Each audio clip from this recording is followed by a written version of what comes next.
नमस्कार. फायनली आपण पाहतोय अर्जुन आणि सायली कुठल्या तरी कार्यक्रमामधून आता थेट घरी परतत असतात. त्याच वेळेला रस्त्यावरून आता थेट एक जोडपं जात असतं आणि ते भीक मागत आहे असं लांबूनच सायलीला दिसतं.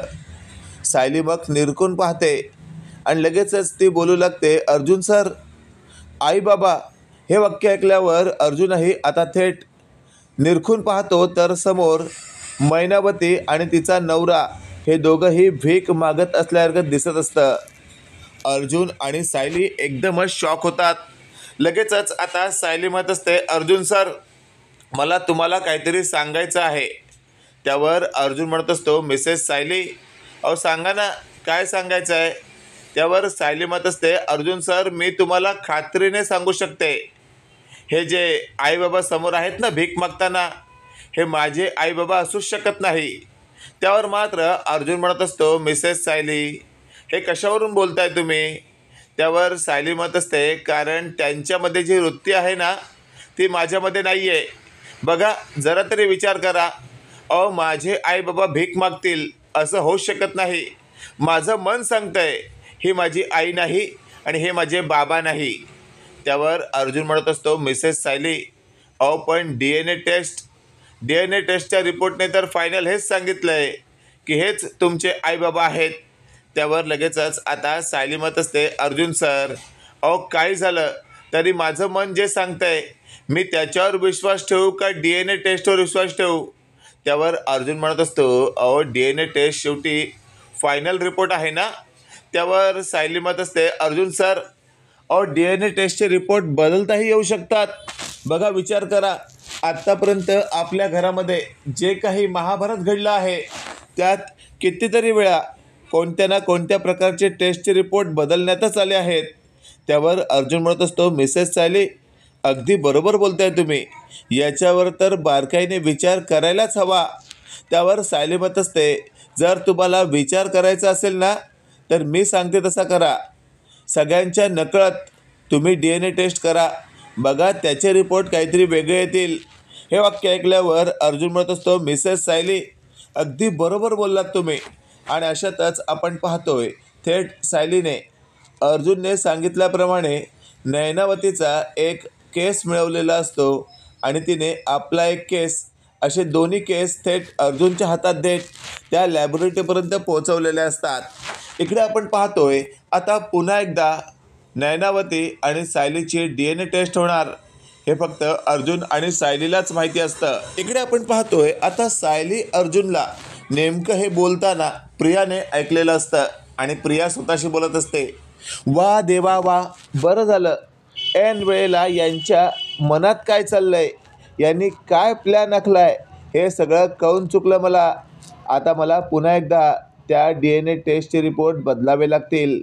आणि अशातच आता प्रियाने त्या लॅबोरेटरीमध्ये जात असं म्हटलेलं असतं की हे बघा, त्या DNA टेस्टचे रिपोर्ट पुन्हा एकदा बदला, त्या बदल्यात मी तुम्हाला एवढे एवढे पैसे देते. आता मात्र सायली अर्जुनने आधीच त्या लॅबवाल्याला ठणकावलेलं असतं, जर तुम्ही या वेळेला DNA टेस्टचे रिपोर्ट बदलले किंवा तुम्हाला कोणी बदलायला सांगितले तर त्याची माहिती आम्हाला द्या. आता त्या लॅबोरेटरीने लगेचच प्रियाची माहिती अर्जुनपर्यंत पोहोचवलेली असते आणि प्रियाला याबाबत काहीच माहिती नसतं. आणि अशातच आपण पाहतोय ऐन वेळेला सायलीने आणि अर्जुनने प्रिया रिपोर्ट बदलतानाचा व्हिडिओ तयार केलेला असतो आणि खरे रिपोर्ट तर सायली अर्जुनकडे आलेले असतात, पण त्यांनी ते आधी लपवून ठेवलेले असतात. आणि अशातच आता प्रियाच्या हातात असलेला रिपोर्ट शेवटी लॅबोरेटरीवालीने सायलीच्या हातात दिलेला असतो आणि मग सायली अर्जुन तो रिपोर्ट पाहतात तर तो रिपोर्टमध्ये असं लिहिलेलं असतं की सायली ही नयनावतीचीच मुलगी आहे आणि DNA टेस्ट मॅच झाली आहे. त्यावर प्रियाने आता थेट सुभेदारांच्या घरामध्ये तमाशा केलेला असतो की सायली भिकारड्या आईवडिलांबरोबर चालती हो या घरातून. त्यावर लगेचच आता अर्जुन म्हणत असतो, थांब थांब प्रिया, अजूनही खेळ संपलेला नाही आहे. तू लॅबोरेटरीमध्ये जाऊन रिपोर्ट बदललेस त्याचा व्हिडिओ माझ्याकडे आहे. हे वाक्य ऐकल्यावर प्रिया हजारते. प्रिया म्हणत असते, हे कसं शक्य आहे, आणि लगेचच अर्जुनने सगळ्यांसमोर तो व्हिडिओ प्ले केलेला असतो।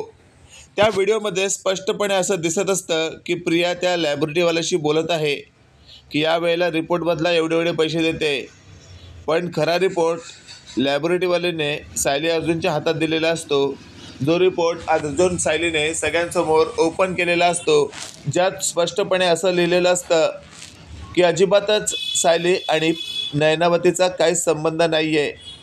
आणि अशातच आता DNA टेस्ट मॅच न झाल्याने सायली आणि नयनावतीचा संबंध संपलेला आहे आणि हे सगळं प्रियाच करत होती आधीपासून।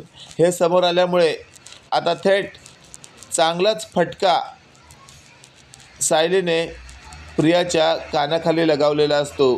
प्रिया एकदमच चाट पडते। सायली म्हणत असते, नालायक प्रिया, कितीतरी वेळा तुला सुधारण्याची दिली संधी, पण तू कधीच त्याचा केला नाही उपयोग। आता मात्र तुला चांगलेच फटके देऊन या घरातून तुझी कायमस्वरूपी वरात काढण्याचं मी ठरवलं आहे। त्यावर लगेचच आता सायली म्हणत असते, काही कर, नाही तुला वाचवणार आज मी।